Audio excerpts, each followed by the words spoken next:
Talented कलाकार था, लेकिन इस चमक धमक और तालियों की गूंज के पीछे वो शहर के सबसे बड़े ड्रग नेटवर्क का चेहरा बन चुका था। शहर में नशा तेजी से फैल रहा था, नौजवानों की जिंदगियां बर्बाद हो रही थीं और पुलिस पर जबरदस्त प्रेशर था। ये केस इंस्पेक्टर माया के पास आया। माया एक बेहद होशियार, तेज तर्रार और निडर ऑफिसर थी। उसने सबसे पहले एक ड्रग एडिक्ट को पैसों का लालच देकर गवाह बनाने की कोशिश की, लेकिन जब उसने साफ मना कर दिया तो माया ने खुद एक बड़ा रिस्क लेने का फैसला किया। उसने अपना हुलिया बदला और अंडरकवर होकर नशेड़ियों के गैंग में शामिल हो गई ताकि वो असली सप्लायर तक पहुंच सके। कई दिनों तक इंतजार और निगरानी के बाद वो रात आई जब सप्लायर खुद माल बेचने पहुंचा। डील के दौरान माया ने जानबूझकर उससे हाथ मिलाया ताकि उसके फिंगरप्रिंट मिल सकें, और फिर उसने उसे पकड़ने की कोशिश की, लेकिन सप्लायर ने जोर का झटका दिया, बाइक स्टार्ट की और फरार हो गया।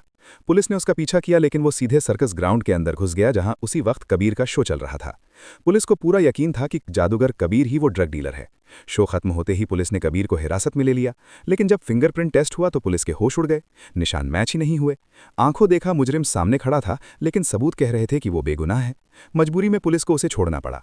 इंस्पेक्टर माया ने हार मानने से इनकार कर दिया। अगली डील में उसने सप्लायर को पकड़ने के बजाय उसकी पीठ पर गोली मार दी ताकि उसके शरीर पर एक पक्का निशान रह जाए। सप्लायर घायल होकर फिर भाग निकला। पुलिस तुरंत सर्कस पहुंची और कबीर की शर्ट उतरवाकर उसकी पीठ चेक की, लेकिन इस बार भी पुलिस हैरान रह गई। उसकी पीठ पर एक भी खरोंच का निशान नहीं था। यहां तक कि मेडिकल मशीनों ने भी किसी चोट की पुष्टि नहीं की। पुलिस पूरी तरह उलझ चुकी थी।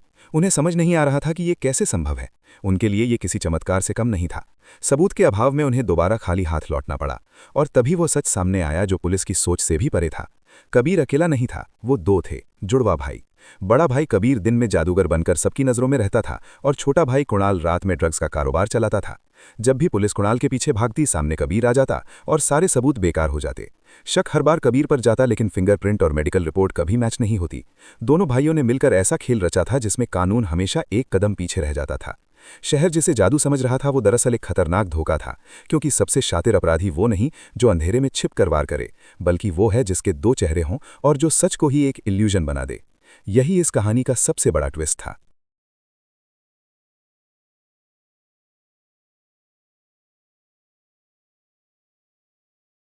टैलेंटेड कलाकार था, लेकिन इस चमक धमक और तालियों की गूंज के पीछे वो शहर के सबसे बड़े ड्रग नेटवर्क का चेहरा बन चुका था। शहर में नशा तेजी से फैल रहा था, नौजवानों की जिंदगियां बर्बाद हो रही थीं और पुलिस पर जबरदस्त प्रेशर था। ये केस इंस्पेक्टर माया के पास आया। माया एक बेहद होशियार, तेज तर्रार और निडर ऑफिसर थी।